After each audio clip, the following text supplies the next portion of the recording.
अस्सलाम वालेकुम। Donald Trump ने ईरान को धमकी दी है कि वो अगले 48 घंटों में आबराए हुर्मुज़ खोल दे, वरना मंगल के रोज़ ईरान के बिजली तनसीबात यानी पावर प्लांट्स और ईरान के पुलों को एक साथ निशाना बनाया जाएगा। ट्रंप की इस धमकी को खतरनाक इसलिए समझा जा रहा है कि ये धमकी एक ऐसे वक्त पर दी गई है जब इतवार की सुबह डोनाल्ड ट्रंप ने इस बात का ऐलान किया कि उन्होंने ईरान से एक ऑपरेशन के ज़रिए अपने वेपन ऑफिसर को, जो कि कर्नल रैंक का ऑफिसर है, उसे रेस्क्यू कर लिया है। ये वो अफसर है जो अमेरिका के फाइटर जेट F-15E की तबाही के बाद वहाँ से बच निकलने में कामयाब हो गया था और 24 घंटों से ज़ायद वक्त तक के लिए ये अफसर ईरान में छुपने में कामयाब रहा और आज अमेरिका की तरफ से ये ऐलान किया गया है कि एक भारी और ख़तरनाक और बहुत ही ज़्यादा हसास ऑपरेशन के बाद इस वेपन ऑफिसर को अमेरिका ने बाजियाब करा लिया है। इस ऑपरेशन में ना सिर्फ ये कि बहुत से कमांडोज ने हिस्सा लिया, दर्जनों तैयारों ने हिस्सा लिया, C-130 ट्रांसपोर्ट एयरक्राफ्ट्स ने हिस्सा लिया और हेलीकॉप्टर्स ने भी हिस्सा लिया। अब सवाल ये है कि एक कर्नल रैंक के ऑफिसर को बाजियाब कराने के लिए अमेरिका ने इतना बड़ा ऑपरेशन लॉन्च किया।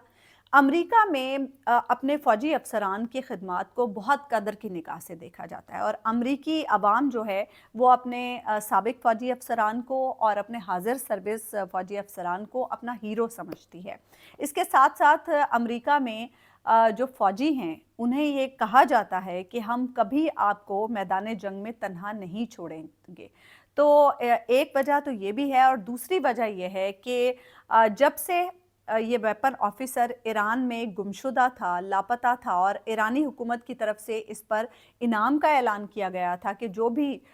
इस वेपन ऑफिसर को ढूंढेगा उसे 66,000 अमरीकी डॉलर का इनाम दिया जाएगा। उस वक्त से अमेरिका को शदीद तशवीश थी, डोनाल्ड ट्रंप बहुत दबाव का शिकार थे और उन्होंने ये इतना बड़ा और इतना हसास ऑपरेशन लॉन्च किया सिर्फ इस एक फ़ौजी को ढूंढने के लिए, क्योंकि इस जंग में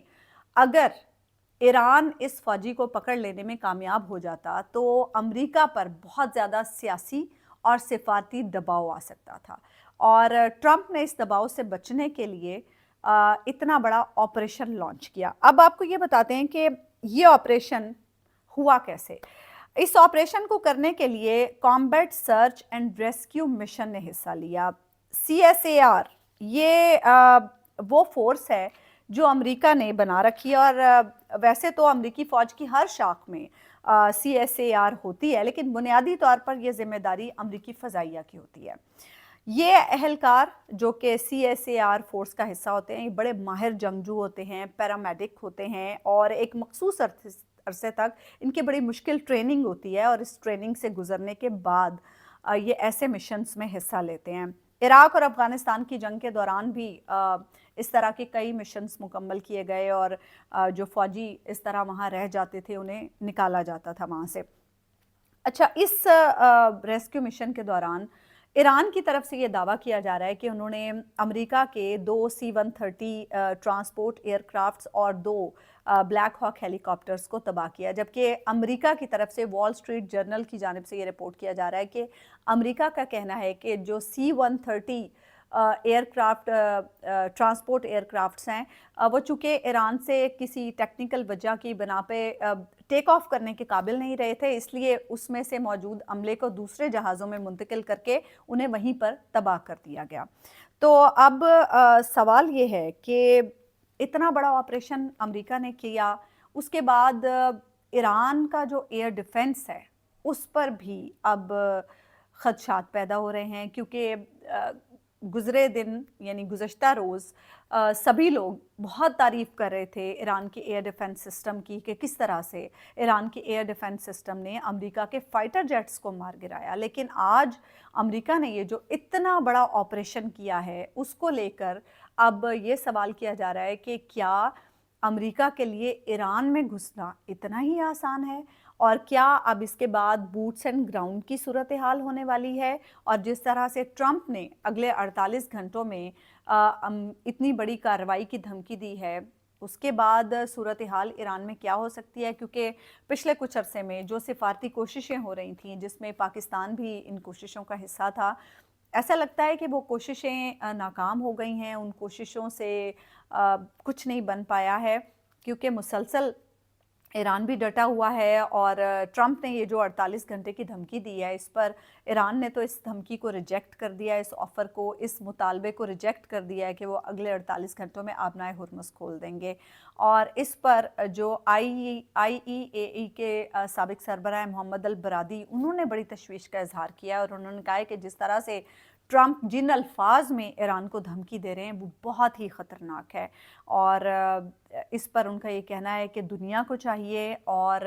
خلیجی ممالک کو چاہیے کہ وہ اس پر ضرور کچھ کریں، ورنہ ٹرمپ تو اس خطے کو آگ کے ایک گولے میں تبدیل کر دیں گے، کیونکہ اگر ایران پر حملہ ہوگا، جیسے کہ عباس عراقچی صاحب نے بھی یو این کو ایک خط لکھا ہے جس میں انہوں نے یہ بتایا ہے کہ